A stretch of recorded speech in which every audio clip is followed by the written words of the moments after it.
Warning, this episode contains content that may be disturbing to some viewers. Viewer discretion is advised.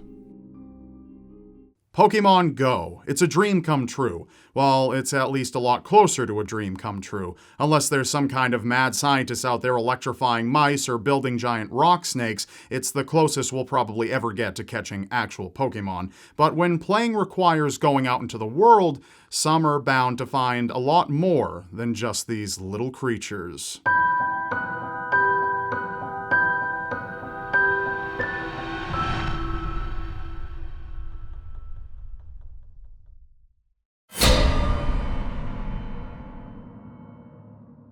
If you fire up your Pokémon Go game, there's a warning right in the beginning telling players to remain aware of their surroundings. They don't just put that warning for their safety. Two men were walking about San Diego's North County, eyes focused intently on their phones as they attempted to hunt Pokémon, but it was obvious by what happened next that the two friends didn't at all heed the warning at the startup of the game. The two managed to walk past a no trespassing sign and a do not cross sign that happened to be appropriately placed right near a cliff. The cliff was 90 feet high and incredibly dangerous, hence the two posted signs. So what happened next? Well, if you guessed the two men snapped out of it and stopped right before the edge of the cliff, you'd be wrong. No, the two men walked right off. One of them fell down 50 feet and hung on for dear life, while his friend plummeted the full 90 feet to the beach below. Amazingly enough, both men survived, but the extent of their injuries are not known. They're currently both recovering in the hospital. It's not known whether or not any rare Pokémon were hanging around at the bottom of the cliff, but hopefully there are some in the hospital, as they may be there for a while.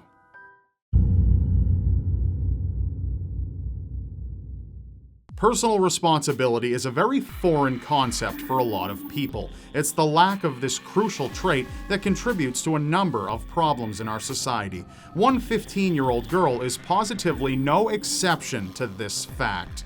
Autumn Diesroth was about 20 miles outside of Pittsburgh when she was hunting Pokémon. Autumn, like so many, was on a quest to catch 'em all, and she wasn't prepared to let a small obstacle like a busy 4-lane highway during the heat of rush hour traffic stop her. So she attempted to cross to continue her adventure or perhaps head home to show off what she'd caught, but she didn't quite make it the way she planned. A car rushed towards Autumn, as cars often do when you stand in the middle of the road. She tried to get out of the way, but was struck in the side and sustained some intense but non-life-threatening injuries. But perhaps worst of all is that not only does Autumn not take personal responsibility, but her own mother also solely blames the game, saying that the game dragged her daughter across the highway. Autumn is luckily expected to make a full recovery.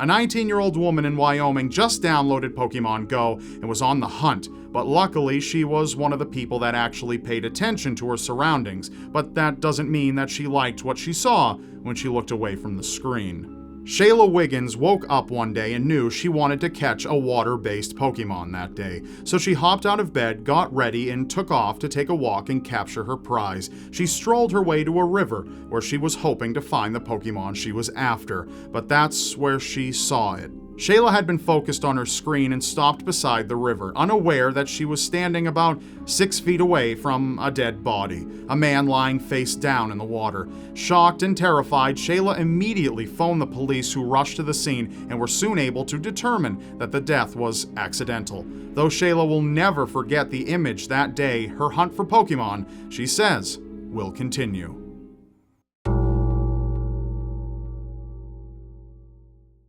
Though it may be safest to hunt during the day, that surely doesn't stop people from hunting at night. And two boys, 19 and 16 years old, were out at 1:30 a.m. playing, but perhaps not in the best location. They had parked their car outside of one man's home, and the 37-year-old homeowner inside wasn't having any of it. The man grabbed a handgun and approached the car in the dark. On his way, he heard one of the kids say, "Did you get anything?" The man, not knowing they were catching Pokémon, believed they were talking about his personal property that they had just stolen. So he confronted them by stepping in front of their vehicle with his gun, and the two kids, understandably terrified, sped off. As the car launched forward, the man believed they were trying to run him over, so he opened fire on the car. Luckily, no one was hurt. The two kids thought the man was just trying to scare them, so when they went home, they just retired for the night without calling police. It was only once they woke up and saw the car in the daylight that they noticed 3 bullet holes in the car. The incident is still under investigation.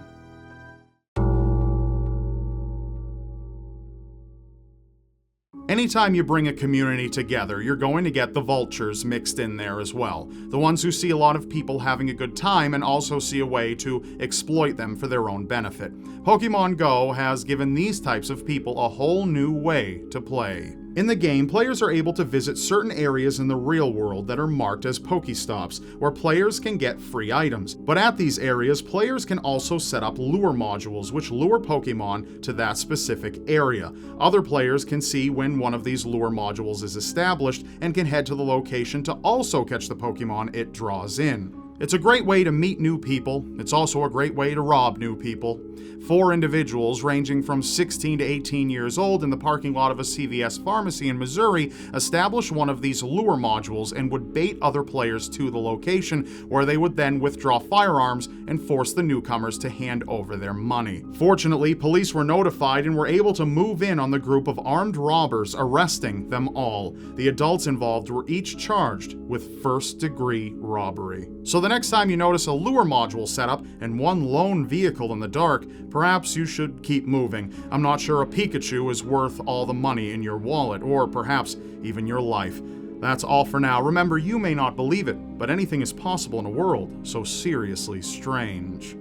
Thank you for watching. Be sure to check out my brand new series, Seriously Strange, Truth or Tale, where we present 5 stories, some real, some fake, and you have to figure out which is which. You can press on screen or the link in the description below to watch. Also, if you haven't yet, please be sure to subscribe to my channel now, because you won't want to miss what's next. And I'll see you next time.